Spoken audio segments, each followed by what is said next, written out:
మహారాష్ట్ర రాజకీయాలు సలసలా కాగుతున్నాయి. బీజేపీకి చెందిన దేవేంద్ర ఫడ్నవీస్ ముఖ్యమంత్రి స్థానంలో కూర్చున్నా ఆయనకు మతిస్థిమితం లేదు. ఢిల్లీలో పెద్దలకు కూడా మహారాష్ట్ర రాజకీయాల్లో ఎప్పుడు అనూహ్య మార్పులు వస్తాయో అర్థం కావటం లేదు. ముఖ్యమంత్రి ఫడ్నవీస్కు మాజీ ముఖ్యమంత్రి ఏక్నాథ్ షిండేకు సయోధ్య లేదు. రాజకీయాల్లో చాణక్యులుగా పేరు పొందిన శరద్ పవార్ తన పావులను కదుపుతూనే ఉన్నారు. ఆయన వృద్ధాప్యం వచ్చినా రాజకీయాలు మానలేదు. ఇది ఇలా ఉండగా రాష్ట్రంలో వ్యవసాయ రంగం తీవ్ర సంక్షోభంలో ఉంది. ప్రతిరోజు సరాసరి 7 రైతులు ఆత్మహత్యలు చేసుకుంటున్నారు.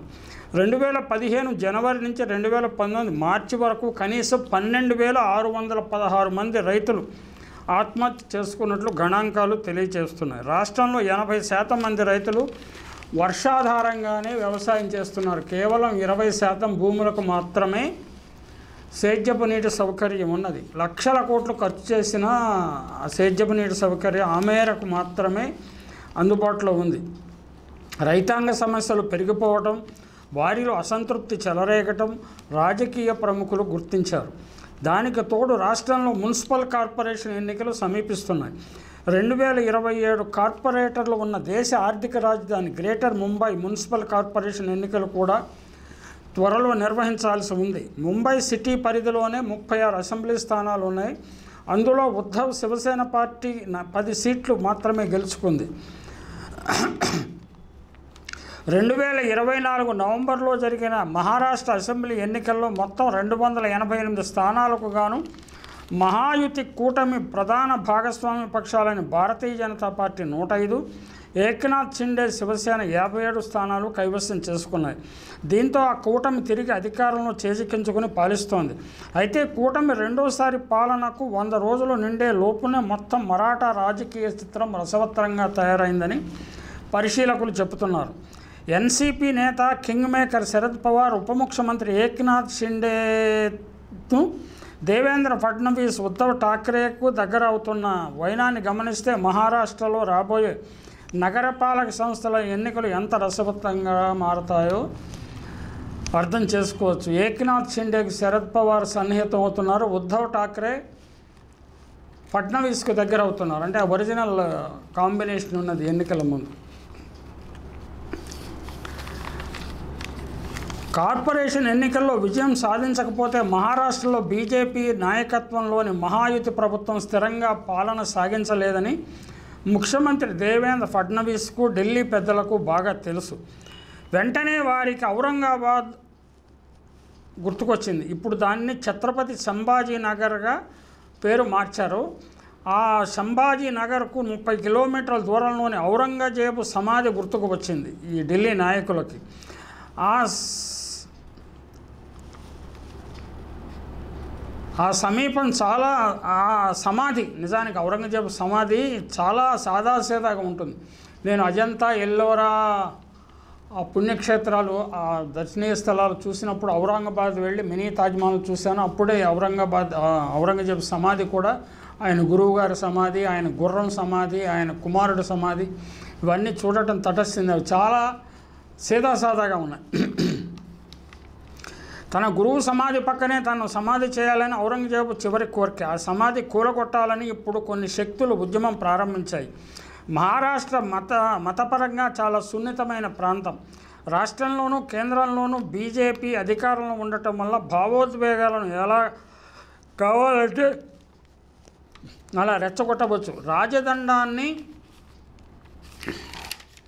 విశృంఖలంగా తమకు నచ్చని వారిపై పాశవికంగా ఉపయోగించవచ్చు. ఔరంగజేబు సమాధి కూల్చాలని డిమాండ్ అతిగా ఉన్నదని, అది సరైన వైఖరి కాదని ఎన్డీఏ కూటమిలో భాగస్వామిగా ఉన్న కేంద్ర మంత్రివర్గంలో సామాజిక న్యాయ శాఖ మంత్రిగా ఉన్న అథవాలే కూడా అభిప్రాయపడుతున్న ఆయన రిపబ్లికన్ పార్టీకి సంబంధించిన ఆయన దళిత నాయకుడు. ఆయన ఎన్డీఏలో ఉన్నారు ఇప్పుడు మంత్రిగా. సమాధులను కూల్చడం వల్ల చరిత్రను మార్చలేము. అయోధ్యలో బాబ్రీ మసీదు కూల్చివేసిన తర్వాత జరిగిన మత కలహాల పరిస్థితిని తిరిగి తీసుకురాకూడదని ఆయన హితవు చెప్తున్నారు. రాష్ట్ర ప్రభుత్వం ఉభయ వర్గాలను చర్చలకు పిలిచి సామరస్యంగా సమస్యను పరిష్కరించాలని కూడా కోరుతున్నారు. అయితే భావోద్వేగాలు చెలరేగినప్పుడు ఇటువంటి హితవచనాలు ఎవరికీ రుచించవని వేరుగా చెప్పనవసరం లేదు. ఈ అల్లర్లను మహాయుతి ప్రభుత్వం పరోక్షంగా ప్రేరేపిస్తున్నదని అనుమానాలు చాలా వర్గాల్లో వ్యక్తం అవుతున్నాయి. అయితే దేవేంద్ర ఫడ్నవీస్ తదితరులు ప్రతిపక్షాలే కావాలని ఒక పథకం ప్రకారం ఈ అల్లర్లను రెచ్చగొడుతున్నాయని కూడా ఆరోపిస్తున్నారు. మహారాష్ట్రలో 300 సంవత్సరాలుగా ఉన్న ఔరంగజేబు సమాధికి ఇప్పుడు అక్కడ స్థానం లేదని కొన్ని రాజకీయ నాయకులు బహిరంగ ప్రకటన చేస్తున్నారు. ముఖ్యంగా ఈ ఆర్ఎస్ఎస్ అనుబంధ సంస్థల నాయకులు ఈ ప్రకటన ఎక్కువగా చేస్తున్నారు. సమాధిని విధ్వంసం చేయకూడదని కోరేవారు ఔరంగజేబు విగ్రహాలు పెడతారా అని కూడా వారు సవాలు చేస్తున్నారు. విగ్రహాలు పెట్టడం ముస్లింల సాంప్రదాయాలకు విరుద్ధమని తెలిసి కూడా ఇటువంటి సవాళ్లు విసురుతున్నారు. మొఘలు చక్రవర్తి ఔరంగజేబు సమాధిని కూల్చేస్తామని విశ్వ హిందూ పరిషత్ చేసిన డిమాండ్లతో మొదలైన ఉద్రిక్తతలు చివరకు అల్లర్లకు దారితీశాయి. ఇందుకు సెంట్రల్ నాగ్పూర్ ప్రాంతం వేదికైంది. సోమవారం ఒక మత గ్రంథానికి నిప్పు పెట్టారన్న పుకార్లు షికార్లు చేయడంతో ఒక వర్గం ఆందోళనకు దిగడంతో అల్లర్లు చెలరేగాయి. పోలీసులు రంగంలో దిగి అదుపులో తెచ్చే ప్రయత్నం చేయడంతో వారిపైన కూడా అల్లరి మూకలు రాళ్లు రువ్వాయి. దీంతో జరిగిన ఘర్షణలో 20 మంది గాయపడ్డారు. నాగ్పూర్లో రాష్ట్రీయ స్వయం సేవక్ సంఘ్ ప్రధాన కార్యాలయం ఉండే మహల్ ప్రాంతంలో ఘర్షణలకు దిగిన ఆందోళనకారులను చెదరగొట్టేందుకు పోలీసులు లాఠీచార్జీ చేశారు. బాష్పవాయు గోళాలను ప్రయోగించారు. 15 మందిని అరెస్ట్ చేశారు. ఘర్షణలు సాయంత్రానికల్లా కొత్వాలి, గణేష్పేట్ ప్రాంతాలకు పాకాయి.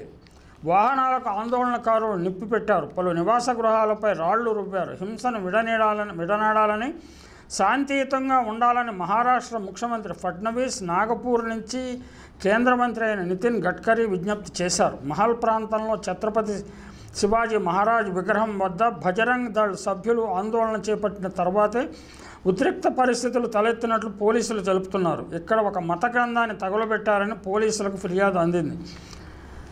ఇది నిజమని నమ్మిన మరో వర్గం సభ్యులు మహల్ పరిధిలో ఉన్న అన్ని ప్రాంతాల్లో ఆందోళన దిగాక పరిస్థితి అదుపు తప్పింది. ఔరంగజేబు సమాధిని యథావిధంగా ఉంచాలని కోరేవారు, లేదు కూలగొట్టాలని కోరేవారు మహారాష్ట్రలో ప్రజాభిప్రాయం చీలిపోయింది. ఈ ప్రభుత్వ పక్షంలోనూ ప్రతిపక్షంలోనూ ఈ చీలికల ప్రభావం కనపడుతున్నది. ప్రజల్లో ఈ భావోద్వేగాలను రెచ్చగొట్టడానికి ఇటీవల విడుదలైన చావా సినిమా దోహదం చేస్తుందన్న అభిప్రాయం కూడా వ్యక్తం అవుతుంది. స్వయంగా ఉప ముఖ్యమంత్రి ఏక్నాథ్ షిండే ఈ అభిప్రాయాన్ని వ్యక్తం చేశారు. ఇదిలా ఉండగా ఉత్తరప్రదేశ్లో శ్రీకృష్ణ జన్మభూమి సంఘర్ష్ న్యాస్కి చెందిన దినేష్ పల్హారి అనే ఆయన ఔరంగజేబు సమాధి కూల్చిన వారికి తమ న్యాస్ 21 లక్షల రూపాయలు బహుమతి ఇస్తుందని ప్రకటించారు. మొత్తం మీద ఈ భావోద్వేగాలు మహారాష్ట్రలో బీజేపీ ఏకైక రాజకీయ శక్తిగా పెరగటానికి దోహదం చేయవచ్చు.